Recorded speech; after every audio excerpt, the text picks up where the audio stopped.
Good afternoon. I'm Youngjun Son, James J. Stolberg, Head of Edwardson School of Industrial Engineering. Welcome to the Purdue Engineering Distinguished Lecture Series.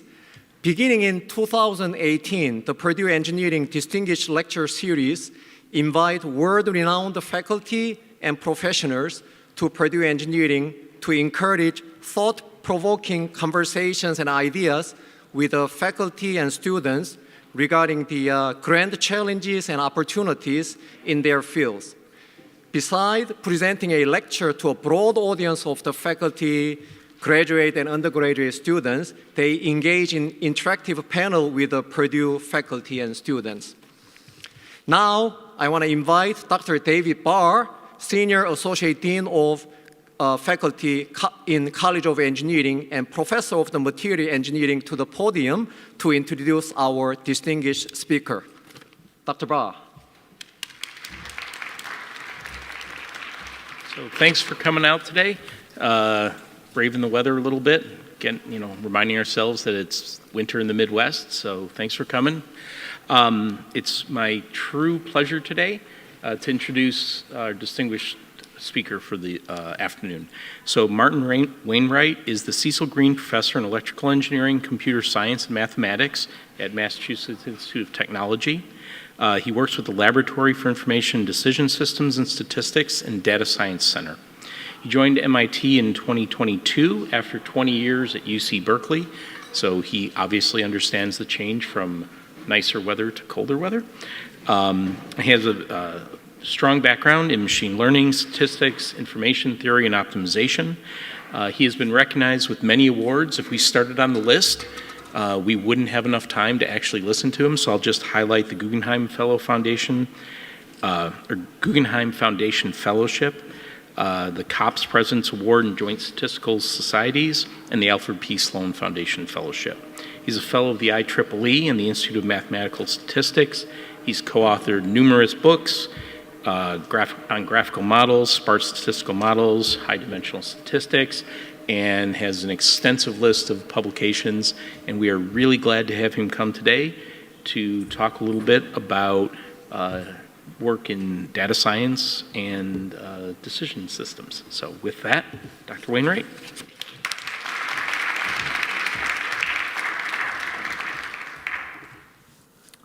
Is the mic on? Yeah.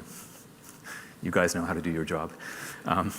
Thanks so much for the invitation to be here. It's obviously an honor to receive this invitation, but also a great pleasure.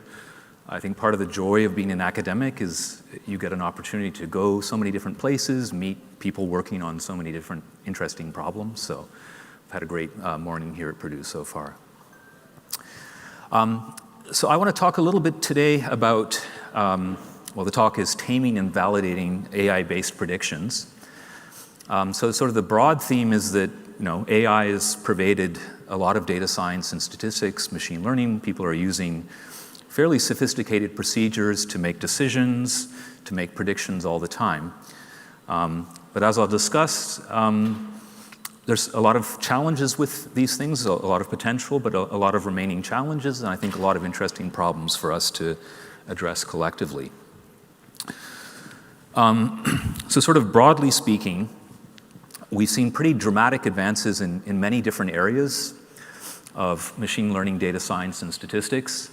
Probably most recently, LLMs are an incredible advance in natural language processing, translation, and so on. Generative AI, by which I mean things for generating images, video. I'm sure all of you have seen these very impressive demos and so on. Another major advance. Something a little earlier, but maybe sort of was at the forefront of these advances was major advances in competitive game playing. Basically in 2017, I'll talk about this a little bit more, people trained a system to beat the best player in Go. So what's a common ingredient to all of these breakthroughs? Really at the base of them are sort of simple prediction problems. LLMs are basically just predicting tokens.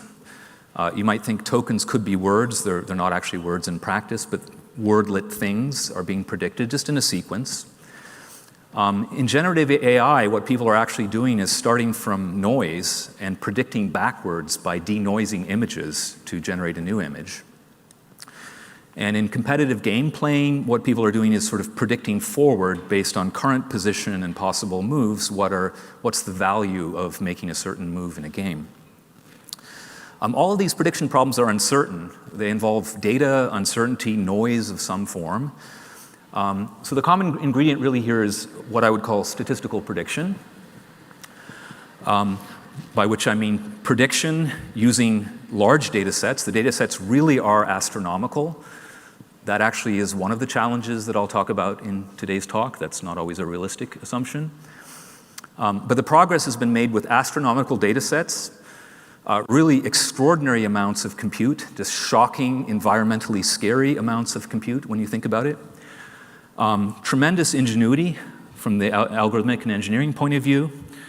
And really, I think sort of marshalling of collective human efforts, it's kind of on the scale of something we haven't seen since the Manhattan Project. I don't think that's an exaggeration, just in terms of the number of people across this country, but everywhere that have been working, very hard on these problems. So those are the reasons for the success. I think it's sort of interesting just historically, statistical prediction, predicting things based on data. How far have we come? We've come very far. If you sort of look at what people were predicting and you categorize in terms of n, the number of samples that they had, and let's say d, like the number of parameters or the number of features in the model, if you go back early, if you were sort of teaching in the 1970s, you would show this data set. It's called the Fisher Iris data set. It's kind of a cool data set. It's just a bunch of measurements of 4 different features of flowers. And so it's nice and small. You have 150 samples and 4 features. You can kind of plot and explore everything. It's very friendly. It's good for an introductory class. Things sort of progressed, and in the 1990s, compute picked up a fair bit, and a data set from this period that Jan LeCun was involved in is called the MNIST data set. It's basically a data set of digits that would be useful, for instance, to build a automatic zip code character recognition system. If you wanted to take a letter with a handwritten zip code, scan it, recognize it, you'd have a problem with digits like this. So that's getting a bit more interesting. The digits were 28 by 28. You had 70,000 samples. 2010s, early 2000s, more big advances. One of them was the building of the ImageNet database. This was a huge database of images that was constructed, 1.2 million images. D is now getting quite large because if the images are 512 pixels, maybe they have multi-band color and so on, we're getting into tens, hundreds of thousands of D. This is a bit more interesting. And then over the past 3-4 years, things have just gone truly exponential.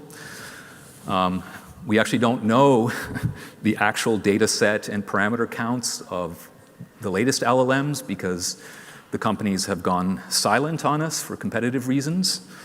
One of them that I could find is GPT-3, which is from a few years ago, had something like 500 billion tokens in its training set and 175 billion parameters. The numbers are definitely in the trillions now if you look at GPT 5.1 or the latest Gemini, so it's really quite astronomical. You can do sort of interesting things. That cloud of words there was produced by ChatGPT 5.1. I actually don't know if it's a good advertisement for the technology or not. There's a lot of repetitiveness and spelling mistakes, but as we all know, LLMs are sort of variable quality in their outputs. Okay, so we have this massive scaling and tremendous empirical success, but I think it's also important to ask, what prices have we paid? I mentioned sort of the computational price. The environmental issues and so on are really non-trivial, something we have to think about. In this talk, I want to think about the statistical costs and sort of drill down into them a little bit. One interesting observation that people have made is that as we started scaling models, various sort of bad phenomena have appeared. And one sort of bad phenomenon in statistical prediction is what's known as miscalibration.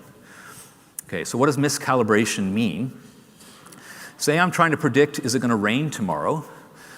And I say, with 90% probability it will rain tomorrow. If I'm well calibrated, I would actually like it that if I took a sample of many, many days when I made a prediction of 90%, that roughly 90% of the time it rained. If I'm miscalibrated, then I'm predicting it's going to rain with like 99% probability, but it's actually only 60% probability. Okay, so you can sort of plot a curve that measures this correspondence between the confidence that a classifier or a predictive method is assigning to some outcome. In this case, it's just a probability of a binary outcome, and you can plot it versus the actual outcomes. And if you do that on a plot like this, you can sort of, it's calibrated if you get a straight line. So on the left side, that is a calibrated deep net. I don't know if we call it a deep net. It's called the LeNet 5. It's one of Jan LeCun's early neural networks from the 1990s. We sometimes forget, deep nets are very popular, but people have been working on them, particularly people like Jan, for decades. So it's important to recognize that. So that was well calibrated. That was not a huge net. On the right, this is a ResNet 110. It's a residual deep network with residual connections. It had a lot of influence in image classification, but you can see it's very severely miscalibrated. Okay, and why is that an issue? It's an issue because sometimes I want to use these predictions for downstream purposes. And so I'd actually like to have some faith. If it says 90%, I want that to be, it's not going to be exactly 90%, but it should be ballpark. So if it's miscalibrated like the thing on the right, I can't really trust its predictions. It might actually get the prediction right in terms of y equals 0, 1, but the calibration is just off. And that's a major issue if we want to integrate these systems, these predictive procedures into larger systems. You might think, okay, well, it's going to go away, but this is the GPT-4 technical report from OpenAI. This is sort of the first LLM that made a huge splash, and it's really maybe the last time that we actually get technical information on what they're doing. But they're pointing out that it actually is also miscalibrated. And a big part of constructing LLMs is, you train them on sequences, but there's a lot of fine-tuning, post-training afterwards. Sort of, it's part of the special sauce. It's super important. And this plot is showing that actually induces and can worsen the calibration issue. Okay, so it's not something just unique to deep nets for image or CNNs. It's something that we're seeing in a pretty broad class of models. Okay, so that's one big issue, sort of, can we trust outputs? I would say not in general. And what I'll talk about in vignette number 1 is sort of a procedure that deals with untrustworthy outputs from an AI prediction system and tries to fix them. So that will be one vignette. In the second vignette, or as part of this vignette actually, it's also motivated by the fact that a lot of the technology that we have today is really extraordinarily data hungry. So what do I mean by data hungry? I mean it's just like a giant monster and it just wants to eat a lot of data. Okay, so a lot of the advances have been because of what's been called either the bitter lesson by Rich Sutton, or it's been called the brutal scaling by David Donahoe. It's just the idea that a lot of problems can be solved by throwing more data and more compute. And we've really reaped the benefits of that, compute plus data, more of it, more of it, more of it. But I think it's sort of interesting to think, like if you're actually talking about building intelligent systems, I have 3 children. They all speak 2 languages, and so I have a lot of direct experience at how quickly they pick up language. It's not based on a massive training set. It's based on sometimes as much as 1 or 2 samples, and they will start to sort of generalize and figure out. So in some sense, do you use samples efficiently? Humans are extraordinarily efficient at learning from limited data. Are the systems that we're building, for instance, AlphaGo 0, as I mentioned, this an amazing advance, as Satinder Singh, a big person in reinforcement learning, said one of the biggest advances in terms of applications for the field of RL thus far. This was about 8 years ago, really quite dramatic. So a combination of a deep net along with a lot of clever other things like Monte Carlo tree search that really destroyed the best Go player in the world. It's sort of interesting to ask. I'm partly a statistician, so how much data did you use? Okay, so just a little back of the envelope calculation. AlphaGo did roughly 30 million games of training. The average Go game has something like 211 moves. And let's suppose that you're a human and you play fast, you play 20 seconds per move. How long would you have been playing Go to ingest that much, the equivalent amount of data? Okay, so the answer is you would have been playing roughly 4,000 years. Okay, so it ingested, obviously not in 4,000 years, it was parallelized, it was doing it far faster than 20 seconds per move. But this is an extraordinary scale of data. It's incredibly data inefficient. So I think, just from the point of view of what does it mean to build an intelligent system, I think part of it has to be how efficiently is it using data. And much of what we have now is not data efficient at all. On a more pragmatic point of view, a lot of our advances have been in areas where data has basically been free. Like Go playing is free. You can just simulate Go playing all you want. Classifying cats or dogs or other images, we've all uploaded millions of images. Image data is free. Text has become free because of digitization of everything. It's not literally free. There's copyright issues, of course, that are now being litigated that make it not free. But by free, I mean you are not being limited by the amount of data that you can collect. There are plenty of other application domains where that's just not the case, that you're really quite data limited. Things like time series, modeling financial markets, you have one instance of the financial market. You don't have a million of them. You have many points in a time series, but it's not the case that you can sort of produce data at will. Domains where you have to run experiments could be very costly. You might have to run a simulator even to collect, let's say, a single data point. I think even LLMs, if you focus in that domain, people are recognizing that we've basically run out of data. Okay, there's no more data to train the LLMs on. People are doing crazy stuff like using LLMs to create data and feeding it to other LLMs. And sometimes it does interesting things, but sometimes it does very crazy things. It's like having a snake eat its own tail. So I think moving forward, we are going to be forced to confront much more data-limited regimes for various reasons, whether it's because collecting data is expensive or whether it's just we've run out of existing data in that area. Here's one sort of concrete motivation, AI in medicine. If you collect data here, there's actually an astronomical number of chest x-rays done per year, maybe too many, something like 70 million per year in the US, which with a population of like mid-300s seems a lot to me, but one could discuss features of the American medical system as an aside. But obviously it's incredibly useful for detecting pneumonia, viral infections, COVID, and so on.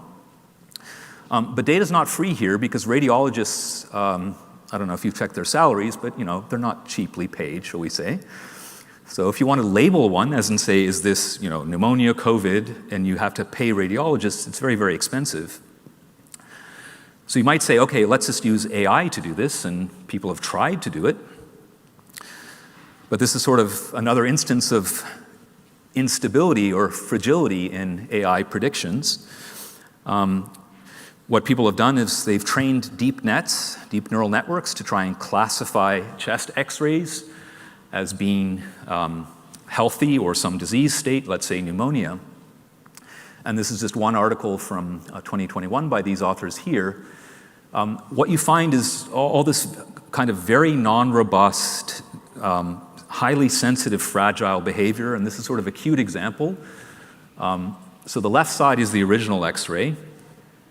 On the right side, they did something that looks like it should be benign. They just pasted some fake shoulders in the upper right and left of the image.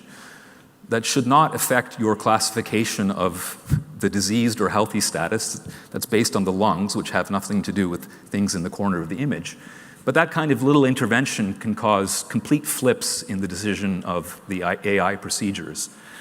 And so you can't really trust them.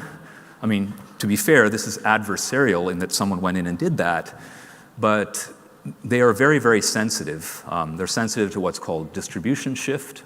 I think we'll discuss that in the panel later today. When you train them on one population, let's say of patients or one hospital, and try and apply it to another, the answers don't always agree. So there's all these instabilities. So the takeaway sort of is we have ways of generating predictions, but we can't really trust them. Okay, so two broad challenges here. One is sort of dealing with black box procedures based on AI that generate predictions that are sometimes useful and sometimes not. How do we sort of validate or certify the usefulness of predictions? And the second sort of challenge is dealing with limited data settings, not assuming that data is free. So in the remainder of the talk, I want to give you two little vignettes, a little bit more technical, but just trying to sort of illustrate the problem concretely and give you a flavor of a method that tries to deal with it and what it can do and what some challenges that remain are. Okay.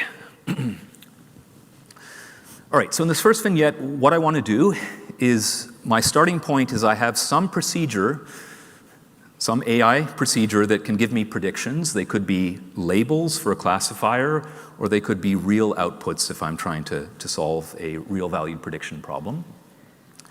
So I have X's, those are features, and I have Y's, those are the true outputs that I'm trying to predict. And what I want to assume that it's quite hard to produce XY pairs. Okay, so I'm in a data-limited regime. We could think of with chest X-rays, X is the image, Y is the correct label, diseased or not. And it's hard to get those because I don't have a lot of money to pay the radiologist. So the number NL of these labeled samples is going to be small. And so what I want to add to the mix is I want to add AI. And the way I'll think about AI is going to be a black box. It's going to produce predictions that I'll call W. I hope that they're related to XY. In the simplest case, W might be a direct prediction of Y that the system has been trained to make. So in that earlier example, it would be the output of a deep neural net that was trained to classify X-rays as healthy or not. So W would be like the black box, the deep net's estimate of Y. And my assumption is, this is reasonable, that it's actually very easy to generate these pairs. Okay, because I have a lot of chest X-rays. They don't have true labels from the radiologist, but I can just feed them into a deep net. There's some cost to running the deep net for inference, but it's quite small. So I have a huge number of those pairs. So the question is, I have two types of data. I have XY data, unlabeled data, or sorry, labeled data, calling Y the true labels. And then I have a lot of these XW pairs, X and then AI output. How do I combine them is the question. And the key that I want here is that AI is going to be unreliable, or I guess more precisely, if it was completely unreliable, then I should just ignore it. But what it's going to be is selectively reliable. Sometimes it's going to be reliable, sometimes not. And I'm going to give you a procedure that somehow detects when it's reliable and when it's not, and uses what's useful in the AI predictions. So this idea that I'm talking about with a W, it's something that's known as a helper covariate. Helper because it's kind of helping you. And it's called a covariate because I'm actually going to pair it with the X. So I'm going to pair it with the features. It seems like a funny thing to do, but it's going to be a covariate in the way that I set it up. The way I described it, it's purely about AI, but to be honest, it's a more general idea. You could use this for time series prediction. If I want to predict things in the future, it would help a lot sometimes if I had future observations. So the framework that I'll give you can actually use W sort of cheating temporarily as future observations in time series prediction. Just to give you context, I don't have time to do a full literature review, but what I'm setting up here is known as a semi-supervised learning problem. It's called semi-supervised because the XY pairs, those are labeled. That's called supervised because you had like a teacher, the radiologist, that gave you the correct answer. And then you have this other data that's not properly labeled. That's the semi part of semi-supervised. So it's a word that describes this kind of mixture of two data types. Okay, what should we do next? Let's play a fun game. This is a super fun game. It's actually very topical. It's a major issue with generative AI, okay? So we can produce all of these images, and we can produce videos, and produce lots of things. So I can take a system for image generation, generative AI, can produce a fake image, and I can pair it with a real one. It's called a deep fake, because one of them is fake. You have to guess which. It's called deep because it's based on deep neural networks.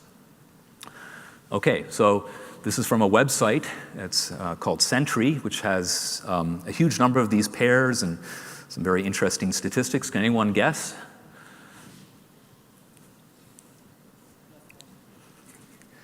You can guess, but frankly, it's pretty close to random. To be honest, I know if I go look back at the paper, but I don't actually remember which one is fake and which one's real in this case. There's another one, a landscape scene. It's extremely hard. You can say maybe if you looked at it close, actually it's quite interesting. People who are artists, graphic artists, if you give them obviously closer, if they're allowed to stare at it, they are actually much reliably better at detecting than the average person. Sort of an interesting form of, visual intelligence, visual learning. But in general, we're very bad, right? So 50% would be coin flip, depending how you measure it, somewhere between 50 to 65. So what you might think is, all right, we can train machine learning systems, AI systems, to do this, because we can generate a lot of data like this. We have a lot of real images on the internet from people's phones, and I can generate an infinite number of fake ones. So let's train AI systems to do it. You can do it, and they're actually better than us at it, maybe 85% accuracy, but it's sort of selectively reliable. They're influenced by very weird features. So for example, a lot of the images uploaded on the internet are JPEG encoded. JPEG is just a fancy name for what? Joint Photographic Experts Group. It's a way that images are compressed so that they're easier to store. But then initially, all the generative AI models were not producing JPEG images. And then they trained ML, and then what did the ML pick up on? AI just said, okay, is it JPEG'd or not? That's actually a super informative feature for that data set. But that's just a bias in the data set. That's not actually a sort of substantive or generalizable prediction. So in general, one has to treat outputs of this system as sort of selectively useful. Depending on X is the original image, the W, the output of the AI system, may be useful or maybe not useful. Okay? So that's the hypothesis. And then the question is, how do you detect? How can you automatically learn which W's are useful? If I could learn that, then I can use the AI information in a good way. I'll use the labels that are accurate or likely to be accurate, and I'll disregard, or in the extreme, I'll actually invert. Maybe the AI is completely wrong with high probability. That's actually useful. I'll just do the opposite. It's like your friend who, invests in the stock market and always buys losers. You should just short whatever he or she buys. So here's a little picture. You might sort of build a simple model, and what I'm building here is called a logistic model that relates how X, W's, and Y's are jointly related. So X is the original image, and what I'm plotting here is a model that has, I guess I don't have a pointer, but I'm plotting a model that has sort of for every X, there's two numbers, A of X and B of X. A of X, if it's big and positive, tells you that that label is actually very informative and on the right sign. It's sort of good at classifying correctly, fake or not. So that would be the green curve. If you plot it as a function of the AI output, the sort of correctness of probability y equals 1 of fake, it would give you very accurate information. The opposite extreme is the label flipping AI that would predict the opposite always. It would predict everything that was fake as real and vice versa. But that's also useful if I knew what it was doing. I would just invert its prediction. And in the middle, in the red dash, that's probably more realistic. It's sort of quasi-informative, but still kind of noisy. And that's still useful, but I should probably downweight its effect on my data set. So the first stage of our method is it's a procedure that we call this an auxiliary function. It's like a helper function that tells me, pairing X with AI output W, how informative is that of Y? And so in the first stage, I'm going to learn that function, and in the second stage, I'm going to use that function.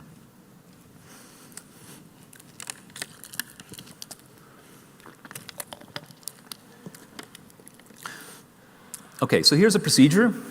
This is joint work with a former grad student, Eric Shaw. So we have features X, we have clean responses Y, in my case, fake or not labels, and we have AI-generated W. So what we do is we first use the data set of triples, so that's images, correct label, and AI label. We use that collectively to learn the auxiliary model. This is going to tell us how good is the AI model as a function of image type, as a function of X. So it's going to tell me which labels are good, what parts of image space is it doing a good job, where is it bad. So we call that function G. So it's a function that takes images, AI outputs, and it's going to give us back real numbers that I'll use in a second. Okay. In the second step, what we're going to do is something called pseudo-labeling. Okay, so pseudo-labeling, pseudo means fake. That's not really the right word. It means sort of substitute labels in this case. I started with a data set in which only a very small part of it was labeled. For instance, in the X-ray problem, the radiographers had labeled a tiny part. With this auxiliary model, I can now go and label the entire data set. So I've sort of augmented my data set from maybe 200 labeled samples to as many as the AI generated. So I now have a huge quasi-labeled data set. And now I can train by standard procedures. This is called empirical risk minimization. You're just fitting some loss function over something like a class of deep neural networks to build a classifier. But the key thing is I'm now doing this with a big sample size because I've sort of leveraged the auxiliary thing to impute or infer labels on the unlabeled part. So we call this helper-aided prediction. But high level, it's what I'm describing here is really a meta-algorithm. There's many different choices that you make, but that's what I want to convey, in this particular audience, is the idea that you learn a model first to figure out which AI predictions are reliable or not. That allows you to adjust your data set, and then you can train on a full data set. So let me just give you one thing that you can do with this, just so you see. It's kind of curious. Okay, so what I'm showing you here is it's a binary classification problem like the radiologist one or the fake or not fake. And W is the AI output. And what I'm plotting is different ensembles that vary how much the AI actually disagrees with the true label. So that's called disagreement probability. It's ranging from close to 0 to something quite high. And in the middle, it's actually close to 50% of the time. So feels like on average it's a label flip. But what you can see is the helper scheme is maintaining quite constant error, even though the disagreement probability is varying so dramatically. And you might think, how is that possible? If the AI is basically flipping coins, how is there anything useful in it? But the issue is that that's a marginal statement. I sort of averaged out the effect of all the X's. The AI might be predicting correctly on one and then incorrectly on the other. And on average, that could make its agreement probably 50%. But if I know when it's correct and when it's anti-correct as a function of the image, that's still very useful for me. So that's sort of key. The naive method that people do is they just say, okay, let's treat these as noisy labels and try and regularize, maybe compensate for the adversarial nature of the labels. That's what generates the blue curves, but it doesn't maintain this kind of constant error. So there's many interesting things we can say about this. I'm happy to talk about it offline, but I'll sort of leave that part of the talk here for now. Okay.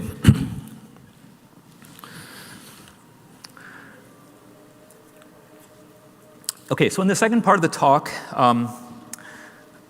I'd like to talk about a related problem, which is sort of trying to figure out how well are we doing with a particular black box method for prediction.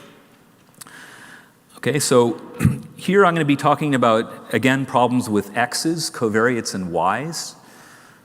Here, the most natural application for the y's will be real numbers. I'll be trying to predict real valued outputs, and I'll give you a concrete example in a minute.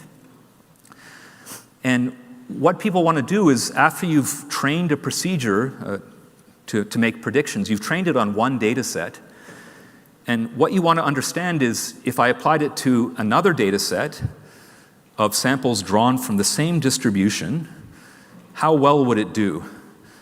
You want to avoid, of course, what's called overfitting, that you overtrain to the details of this particular realization of samples that have nothing to do with the physical or world phenomenon that you're trying to predict. Okay, and so the difference between these things, the thing that you measure is called the excess risk. It's how well you do on future data, not in your training set. It's called excess because you're comparing how well you could do to the best possible procedure. So what people want to do is they'd like to quantify the excess risk. And the simplest way to do it is just what people do in data-free settings. If data is free, you can afford to take some fraction of your data and just set it aside. It's called holdout. You train on this fraction, and then you evaluate how well it does on this fraction. So that's most of what's going on in deep net training is holdout. And if data is free, there's no problem with that. You can afford to throw away 10, 20% of your samples. But as I mentioned, there's many problems, and I think moving ahead there will be even more, where data is not free, and holdout is not going to be the answer. So what I'd like to give you is a method today that does no holdout. It doesn't do any asymptotics. There are various statistical ways, clever things like Stein's method. There's all sorts of cleverness here. It's not going to rely on any of the assumptions that underlies those methods. It's going to rely on a very simple refitting procedure. Okay, so the method I'll give you does not use holdout. It's not going to use any additional data beyond the training set. It's not going to make weird specific assumptions on how the data was generated. And I think most importantly, it's going to operate in a purely black box way. I'm not going to know anything about how the predictive system is working. The only thing I can do is feed it inputs and get outputs.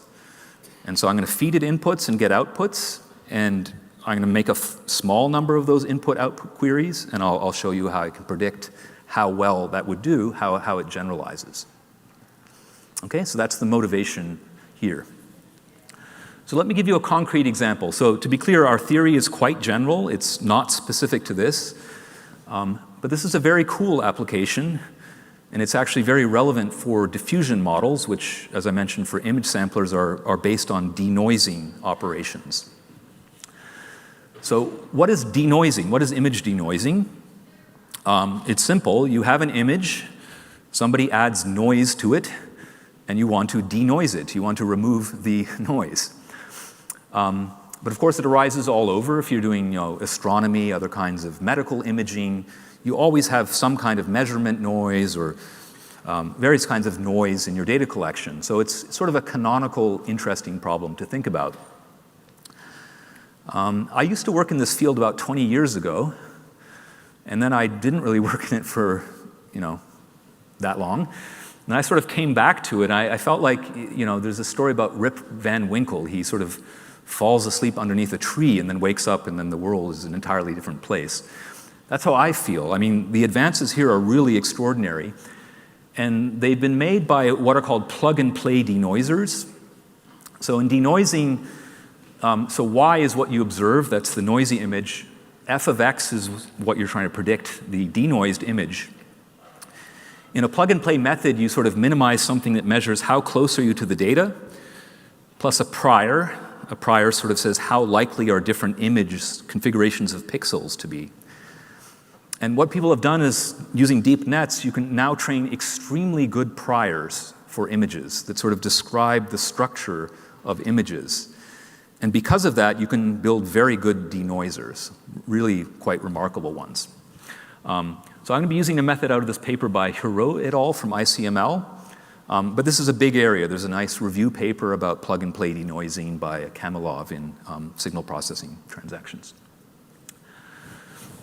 Okay, so why would it be useful to predict the excess risk? What is excess risk in this case? Excess risk is basically just mean squared error between your output and the true image. That's all it is in this particular setting. So I'd like mean squared error between out predictions and original to be good. And when you do denoising, you typically have priors that have been trained at many different levels of noise. And so you can run the denoiser with many different choices of prior. So this prior here, that deep net prior, it has a sigma. That sigma is sort of a measure of how much smoothing, or the noise level, how much smooth is going to be imposed by the prior. So we have a sequence of those, and I can run the denoiser. This is with a high choice of bandwidth, that's sigma. And you can see it over smooths. You've lost the features in the cute baby sloth. And then we walk along sigma, we reduce sigma, and it gets a bit sharper. And then we went too far, and it's too noisy, right? So what would you like to do if you could predict, just based on data, what the mean squared error is? You could walk along the path of deep net priors, and you could select the one that has the lowest error. That's called model selection for denoising. Okay? So what you could do, that's definitely too noisy. What you could do, if you cheated and you knew the true image, is you could run a denoising algorithm for every choice of the prior. That's what I'm plotting on the x-axis. Every time, compute the mean squared error to the true image, and then look at the curve that you get. You get a curve that's typically of this shape. On the left, it goes up. You've done too much smoothing. You made it too smooth. On the right, you did too little smoothing. There's too much noise. And Goldilocks and the three bears in the middle, there's something perfect. So we'd like to find that. And the procedure that we have generates curves. This is not cheating. Red is cheating. Red diamonds is cheating. This is our procedure. It generates curves that look like this. There's different choices of these curves depending on a parameter rho that I'll talk about in a minute. But you can see these curves, not for rho equals 1, but for rho a little bit above 1. The green curve is a very accurate approximation to the red curve. And so the green curve is something that you can compute. It's not cheating. It's not expensive to compute the green curve. It involves running the denoising algorithm once per point on this curve, and a little bit of randomization that I'll tell you about. So it's a very, very simple procedure that's generating curves that look like that. Okay, so that's why, predicting excess risk is useful. If you could do it for denoising, you could sort of choose the best among a family of procedures.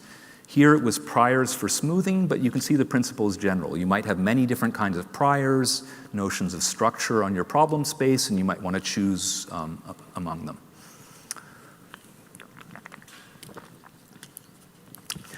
Okay, so let me describe the procedure. It's not that complicated. Okay, so what are you given? You have a black box method for predicting, and you can use it in an input-output way. You can feed things into it, and you get outputs. You have your original noisy image, in my case, I'll call Y, and you have your original denoised image that I'll call F hat. So those are given to you. You've given Y, and you computed the denoised thing. There's a centering function here. Let's ignore that for now. I'm happy to get into questions about that offline. Take centering function as F hat for the moment. There's a noise scale rho. That noise scale rho is exactly the rho that was appearing on the previous scale. We had rho 1, 1.15, 1.3. Okay, so what am I doing? I'm computing the errors, the residuals. I'm taking the noisy image, I subtract my prediction. Those are called residuals. I take these residuals and I symmetrize them. I multiply them by Rademacher variables. That's just a fancy way for saying flip a coin, probability half plus, probability half minus. So it's called symmetrization because they now look symmetric around the origin because of the plus minus 1. I scale up the error a little bit by that row factor. I make the problem a little bit noisier than it was before, and that's actually a very important part of the construction. And then I feed that synthetic data set. That's a new weird image. I feed it back into my denoising procedure, and I take the output. Okay? So it's sort of this weird synthetic world. I've constructed a synthetic world where I took the residuals, symmetrized and scaled them, and then made the denoiser solve that problem again. Okay, so it's very cheap. Symmetrization is trivial. I do have to call the black box again, but it's not unreasonable to call the black box, a small number of times.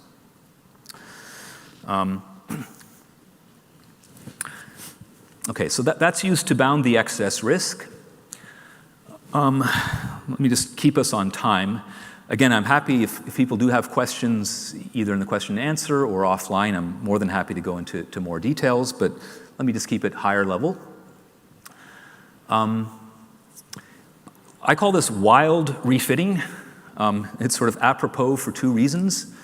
It's kind of wild because it seems like an insane idea. It's very, very naive that you just take residuals and symmetrize and multiply. It's like, how could that possibly work? It does work. We prove theorems about it. I also call it wild because from a scholarly point of view, it's actually inspired by, there are many kinds of bootstraps in statistics. Bootstraps are procedures for sort of constructing synthetic data sets that have interesting properties. One of them that goes back to beautiful work by Wu and Regina Lee Mammon from 80s, 90s is called the wild bootstrap, which is using a similar idea of like symmetrizing residuals. So it's sort of appropriate that that link is made. But to be clear, this is a very different method. It's not a bootstrap. It's doing one or very limited number of queries. So it's using the same sort of methodology, the framework, but it's a very different kind of guarantee.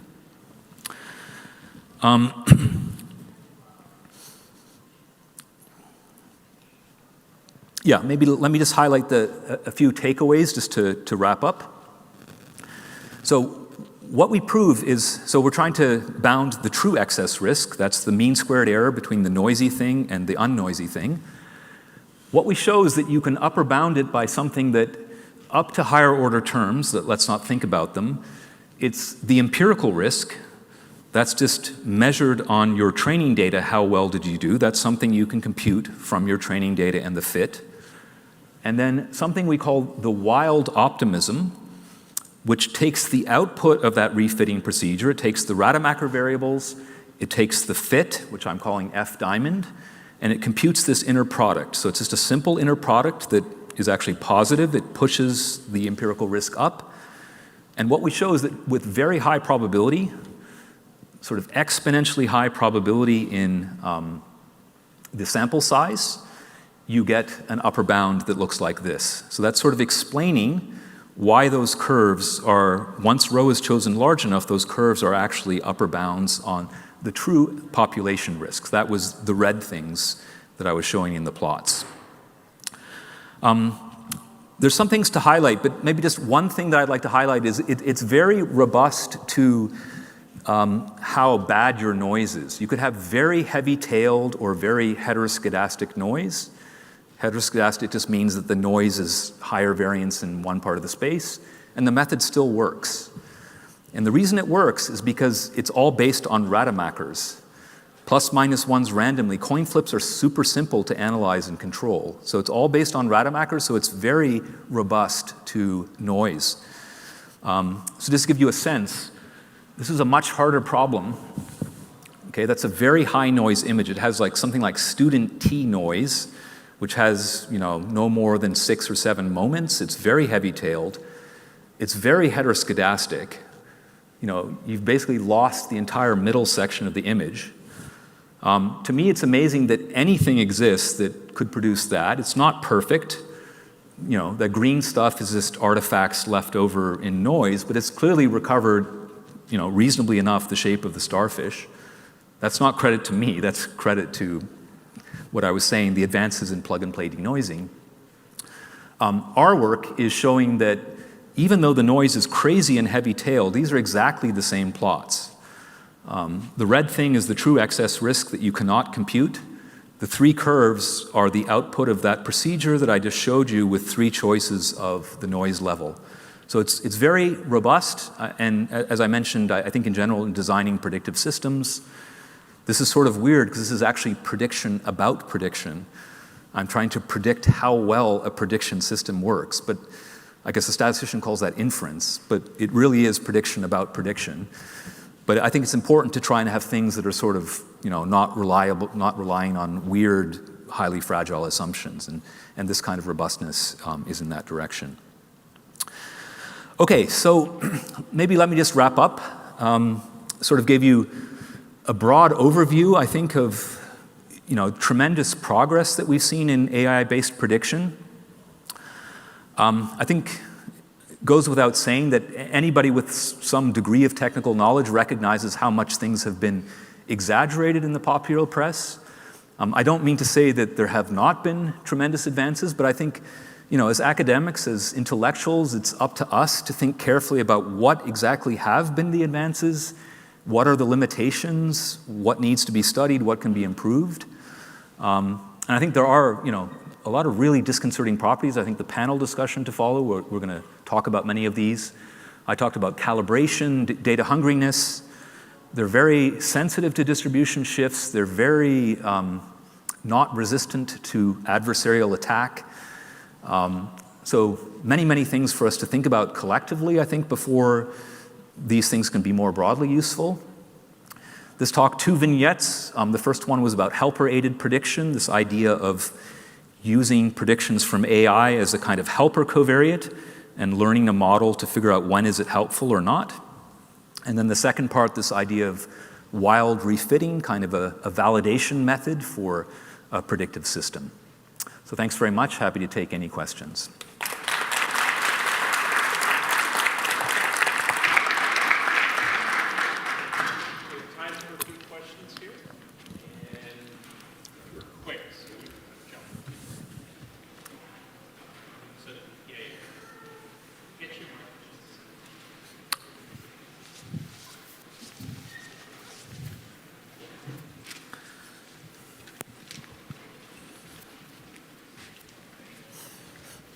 Very nice talk. So the problems you have been talking about are like one-shot decision making, right? So what if you have, let's say, sequential decision making where there's curse of dimensionality? I guess that's the reason why AlphaGo is so data hungry, right? Like, do you have any ideas how to overcome that Yeah, you're correct that I've been talking about sort of one shot, like, I don't know, X-ray classification, deep fake classification, that was sort of strict denoising. But I would see this kind of thing as the building block for incorporating it. Your question is about reinforcement learning, sort of making decisions sequentially over time that affect each other. Certainly the second part of the talk, much of reinforcement learning is based on solving regression problems when you do function approximation. The Bellman equation is a conditional expectation. So certainly a procedure like this can be used to, for instance, track the performance of a fitted Q iteration where you're repeatedly fitting the predictions of a model to estimate Q functions. So I have not said anything directly about that, but I see it as a building block for, more sophisticated uses of predictive methods. But yeah, that's a great question, a great point.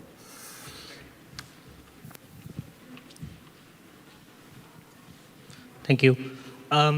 I had a question related to the helper-aided prediction model. Sorry, which prediction model? The helper-aided variables W. Yes, let's skip back to that. So Yeah. I didn't quite understand what W is and how it is generated. So W can be many things, but I think the easiest example in the flow of the talk to think about is Y here is the correct label, fake or not. X is the image. W is the output of an AI-trained system that's trying to predict fake or not. And we could make it a soft output. It's trying to predict the probability that the image is fake. So I'm going to take images, AI predicted probabilities, and I train the helper model to figure out are the AI outputs actually helpful or not.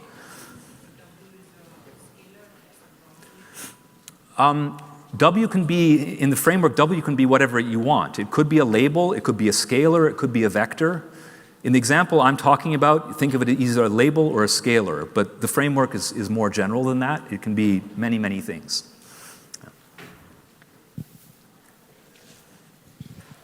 So I have two questions. The first is the answer to which one of these are deepfakes left for both of them? As I said, sorry, I should have looked it up myself. I just don't remember. But if you go to this web page, Sentry, it's in the appendix. You will have many more than this that are all, well, you can play the game, and then if you look at the caption upside down at the bottom, it will tell you fake or not. Fair But enough. just suffice to say that this statistic of like humans 50, 65, that's very, very, well, at least for me, it feels like little better than coin flipping. Sometimes you look and there's some weird, slightly off feature that you can spot, but you know, it's really not easy at all. So my second question, kind of in the vein of that, just sort of, I'm a systems engineer and I'm not really familiar with AI details, but what I do like is the parallels to how fuzzy logic kind of applies to both of our problem solving, right? And I guess my question is, how do we look at AI not as the tool that it is, but sort of what it's teaching us about problem solving approaches, if that makes sense? Yes, that makes sense. I think we might discuss that kind of issue a little, sort of a broader query about the role of AI in, you know, let's say scientific discovery, intellectual inquiry. I mean, I certainly use it in my own workflow. So maybe I'll defer that to the panel session.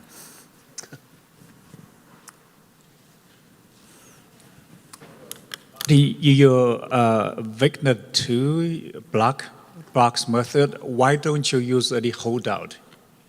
Why do I not use holdout? That's right. Thank you. In that problem, actually for image denoising, what is holdout? Like, what does it mean to hold out? There's no other data. There's just one image. So how do I hold out, right? The noisy thing is all you see. So it's impossible to use holdout. To be clear, you could use holdout across the entire batch of images, and that would sort of measure on average over a whole set of images how well do you do. But this is this is what's called instance-specific prediction. I'm telling you, for that image, the best prior to choose is that prior. So there's no way in this problem, there's no notion of holdout that you could ever do to get a result like this. So, yeah, so it's quite different. And one last question here before we do the swap for chairs. So my question relates to the helper-aided prediction. We have certain covariates, W, that may aid us in determining whether the model is reliable or not. Yes. But one example that you had provided was the model was learning to distinguish between JPEG and the PNG or whatever model or whatever format, image format was being outputted by the image generation models. And that's kind of a spurious correlation. Is there any way for us to identify these type of spurious correlations in determining whether or not we should use or disregard the helper covariates? That's exactly what the first step is trying to do, right? It's trying to learn a model that says, given in that application, given this image, given that AI prediction, how predictive is it of Y? And it's doing that for many pairs of X and Y. And what it will learn, and what it does learn, is for some X's, maybe W is very informative. Maybe AI is very good at predicting certain classes of images. Maybe for other X's, it's very bad. Maybe it's actually anti-predicting, which, as I said, is also useful. So ideally, it's exactly that first stage that it's disentangling in this population of AI predictions which are useful and which are not. In the worst case, none are useful.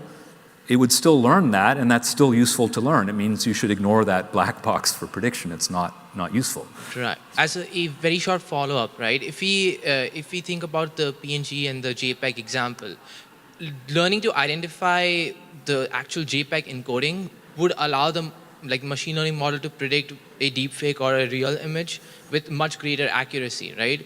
But is that something that should be leveraged if you were to build a bigger system? No, you do not want to leverage JPEG or not to build like a reliable deepfake predictor. Like, people recognized this, and if you play white hat, black hat, if I'm the adversary, I immediately start JPEGing the output of generative AI, and then your classifier is toast. So yeah, the JPEG is, if you had an AI box that predicts JPEG or not, this procedure should learn that that's not useful because it's not actually correctly distinguishing in a full image population fake or not. Awesome. Thank you very much. I guess I get out of the way. Oh. What an excellent talk. Let's give a big round of applause to Dr. Wainwright. So on behalf of College of Engineering, we want to present a small token of our appreciation, okay?